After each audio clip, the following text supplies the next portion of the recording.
আমি আমার তো 72 বছর বয়স হয়ে গেল, আর এখন আমি আমার জলশক্তি ইত্যাদি ওইটা কোনো অনেক অসুবিধা হয়ে গেছে। তবু আমি যতদিন বাঁচব, মমতা যেখানে থাকবেন আমি সেখানে থাকবো। চিকিৎসা শাস্ত্রে হুমকি প্রথা, এটা আমরা জানি, এসে গিয়েছিল চলচ্চিত্রের ক্ষেত্রে হুমকি প্রথা, এসে গিয়েছিল হুমকি সংস্কৃতি, সাহিত্যের ক্ষেত্রেও এসে গিয়েছিল, স্ট্রিট কালচার এসে গিয়েছিল। বাংলায় একটা প্রবাদ আছে জানেন তো, ভূতের মুখে রাম নাম। কবি জয় গোস্বামীর থ্রেড কালচারের এই মন্তব্যে সেই প্রশ্নটাই যেন ঘুরে ফিরে আসছে। হঠাৎ কি হলো কবির? রাজ্যে পরিবর্তন হতেই মমতা ভক্তি উধাও, পালে হাওয়া টানতেই বিপ্লবী হওয়ার চেষ্টা। আমি দেখতে পাচ্ছি কবি জয় গোস্বামী এখানে আছেন। আপনি যদি একটু মঞ্চে আসুন, কিছু বলুন।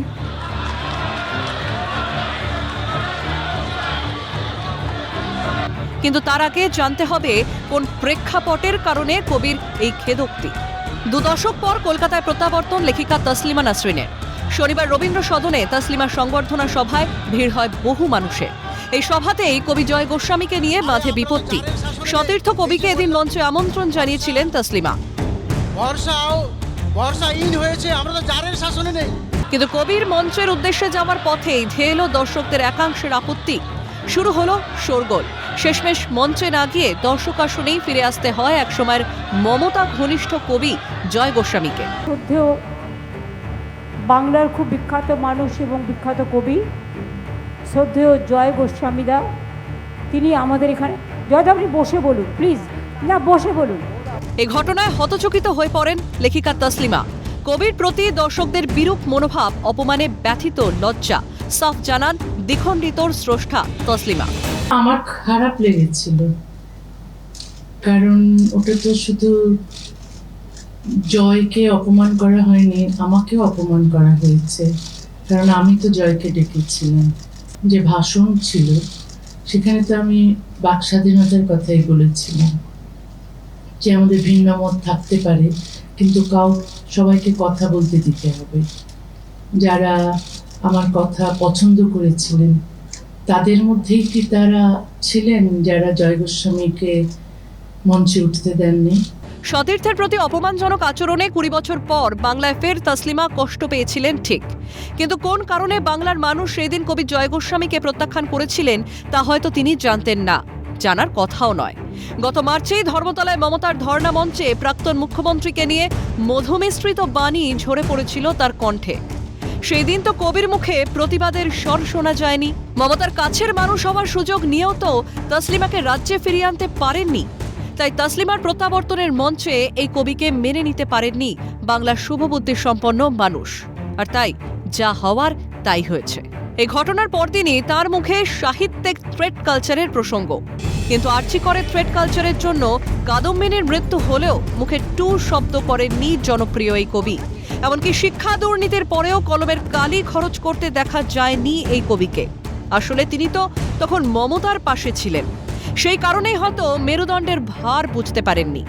এখন হালে পানি না পেয়ে সতীর্থ তরুণ কবিদের প্রতি তৃণমূল জমানায় যে অনাচার হয়েছে সেই সব বলে কুমিরের কান্না কাঁদছেন।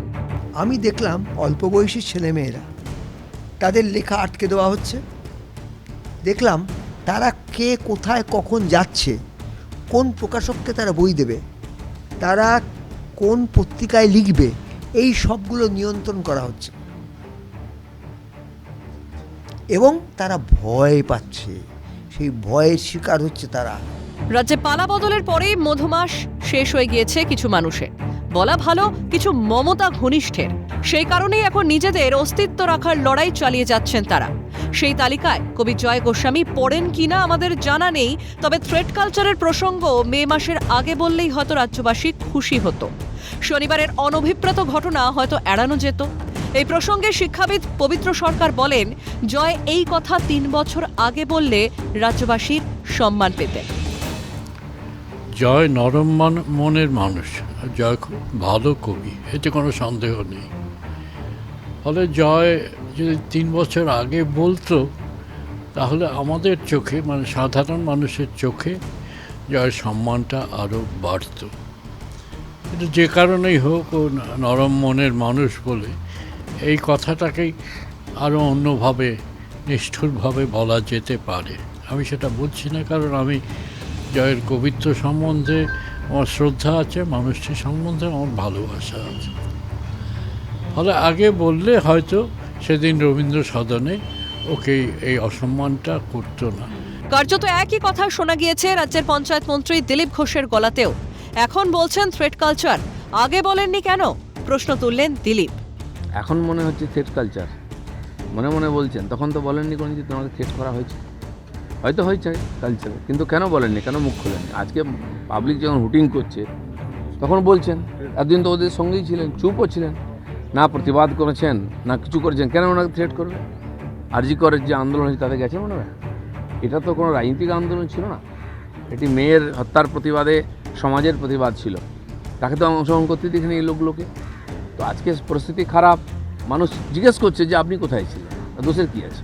কবি জয় গোস্বামীর বক্তব্যের প্রেক্ষিতে একটাই কথা বলতে হয়, তৃণমূল জামানায় শিক্ষা, স্বাস্থ্য, সাহিত্যে কেন সব ক্ষেত্রেই তো জাঁকিয়ে বসেছিল থ্রেট কালচার, যার খেসারত দিতে হয়েছে তৃণমূলকে। পাপের ফলও ভুগতে হচ্ছে তাদের। পরিস্থিতি এমন পর্যায়ে পৌঁছে গিয়েছে যেখানে ভেঙে খান খান অবস্থা তৃণমূলের। আর এই পরিস্থিতিতে কবির কথা মতো একাকী মমতার পাশেই তো এখন তার থাকা উচিত। তা না করে এখন এই কথার কি কোনো মানে হয়? ক্যালকাটা নিউজ।